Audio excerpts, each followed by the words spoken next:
6 کلمے کتاب و سنت میں اس کا کوئی وجود نہیں ہے. کوئی بھی عالم، کوئی بھی فقیہ، کوئی بھی مفتی اس کا جواب نہیں دے سکتا. شریعت میں ایک ہی کلمہ ہے، اشہد ان لا الہ الا اللہ و اشہد ان محمدا عبدہ و رسولہ.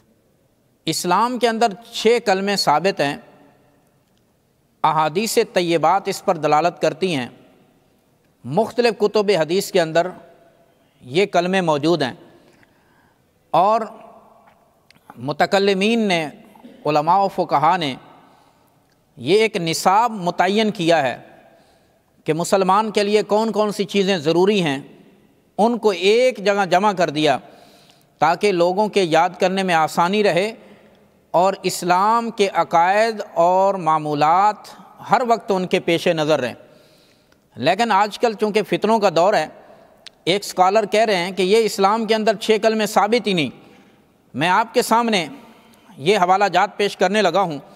پہلا حوالہ اور پہلا کلمہ، اس کے بارے میں مستدرک کے حاکم حدیث نمبر 4273، جس کے اندر حضرت ابن عباس رضی اللہ تعالیٰ عنہ سے مروی ہے.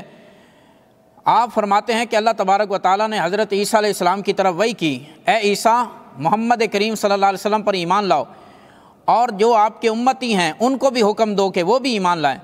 فلولا محمد ما خلقت آدم، اگر محمد کریم نہ ہوتے تو میں آدم کو بھی پیدا نہ کرتا. ما خلقت الجنت ولا النار، اور اگر محمد کو پیدا نہ کرتا تو جنت اور دوزخ کو بھی پیدا نہ کرتا. ولا خلقت العرش علی الماء، اور نہ ہی میں عرش کو پیدا کرتا. فاضطرب، اللہ تبارک و تعالیٰ نے فرمایا جب میں نے عرش کو پیدا کیا تو وہ لرزنے لگا. فکتبت علیہ، تو میں نے اس پر لکھا لا الہ الا اللہ محمد الرسول اللہ فسکن. جب لا الہ الا اللہ کلمہ طیبہ پہلا کلمہ لکھا تو وہ ٹھہر گیا. ھذا حدیث صحیح الاسناد. امام حاکم فرماتے ہیں اس حدیث کی اسناد صحیح ہیں. دوسرا حوالہ پہلا کلمے کے حوالے سے، یہ الاسماء والصفات، امام بہقی کی، اس کے اندر صفحہ نمبر 126 پر حدیث مبارکہ موجود ہے، جس کے اندر حضرت نبی کریم صلی اللہ علیہ وسلم نے ارشاد فرمایا کہ اللہ تبارک و تعالیٰ کا جو ارشاد گرامی ہے وَأَلْزَمَهُمْ كَلِمَةَ التَّقْوَى، کہ اللہ تبارک و تعالیٰ نے ان پر کلمہ تقوی کو لازم ٹھہرایا. وَكَانُوا أَحَقَّ بِهَا وَأَهْلَهَا، فرمائیے کلمۃ التقوی کیا ہے؟ وَهِيَ لَا إِلَٰهَ إِلَّا اللَّهُ مُحَمَّدٌ رَسُولُ اللَّهِ. اب وہ کہہ رہا ہے کہ یہ پہلا کلمہ بھی ثابت نہیں ہے، تو یہ اسلام کی بنیادوں کو کھوکھلا کرنے کے مترادف ہے. اب دیکھیے صحیح السند حدیث ہے کہ پہلا کلمہ بھی ثابت ہے کہ کلمۃ التقوی سے مراد لا الہ الا اللہ محمد الرسول اللہ. اب آتے ہیں دوسرے کلمہ کی طرف. دوسرا کلمہ بھی احادیث طیبات سے ثابت ہے، اور وہ کیا ہے؟ اشہد ان لا الہ الا اللہ وحدہ لا شریک لہ واشہد ان محمدً عبدہ ورسولہ. یہ سنن ابن ماجہ ہے اور حدیث نمبر 469 میں یہ دوسرا کلمہ طیبہ بھی موجود ہے. اور اس کے علاوہ اب آتے ہیں تیسرے کلمہ کی طرف. تو میرے پاس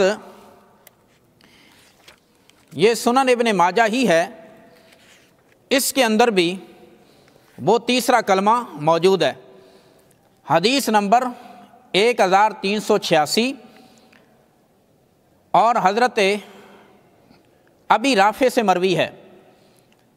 نبی کریم صلی اللہ علیہ وسلم نے ارشاد فرمایا فَقُلْ سُبْحَانَ اللَّهِ وَالْحَمْدُ لِلَّهِ وَلَا إِلَٰهَ إِلَّا اللَّهُ وَاللَّهُ أَكْبَرُ. اور آگے بعض روایات کے اندر لا حول ولا قوة إلا باللہ العلی العظیم بھی آیا. تو گویا اس سنن ابن ماجہ کے اندر حدیث نمبر 1386 کے اندر یہ تیسرے کلمے کے الفاظ موجود ہیں، سبحان اللہ والحمد للہ ولا الہ الا اللہ واللہ اکبر.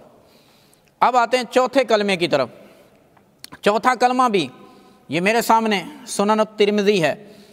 نبی کریم صلی اللہ علیہ وسلم نے ارشاد فرمایا جو شخص بازار میں داخل ہوا اور اس نے یہ کلمہ کہا لا الہ الا اللہ وحدہ لا شریک لہ لہ الملک و لہ الحمد یحیی و یمیت وہو حی لا یموت بیدہ الخیر وہو علی کل شیء قدیر.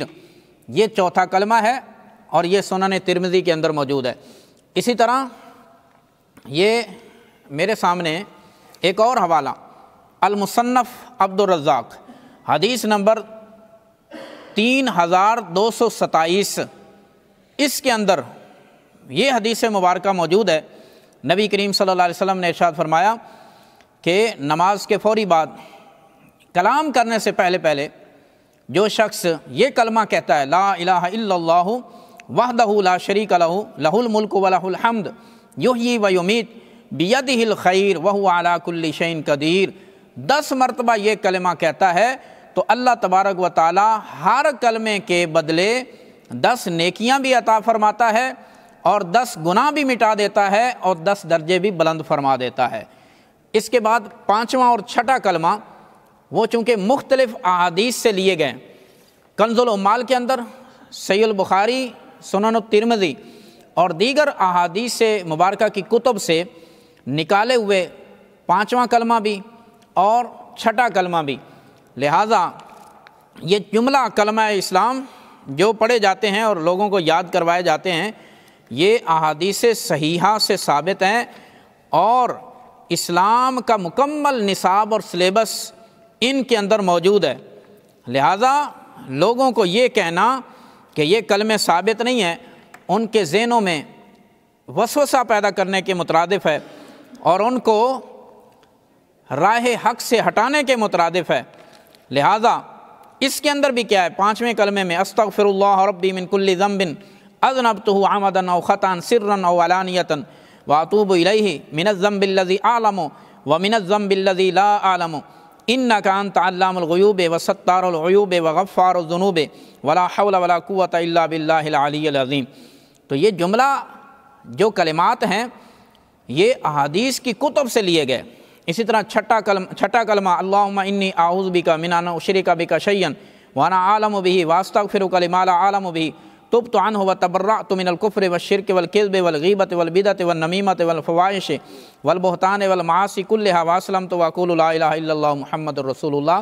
تو جملہ الفاظ یہ احادیث مبارکہ سے لیے گئے مختلف کتب حدیث سے، مثلا کنز العمال اور صحیح البخاری اور ترمذی، ابن ماجہ وغیرہ سے۔ لہذا یہ کہنا کہ کلمے ثابت نہیں ہیں یہ سراسر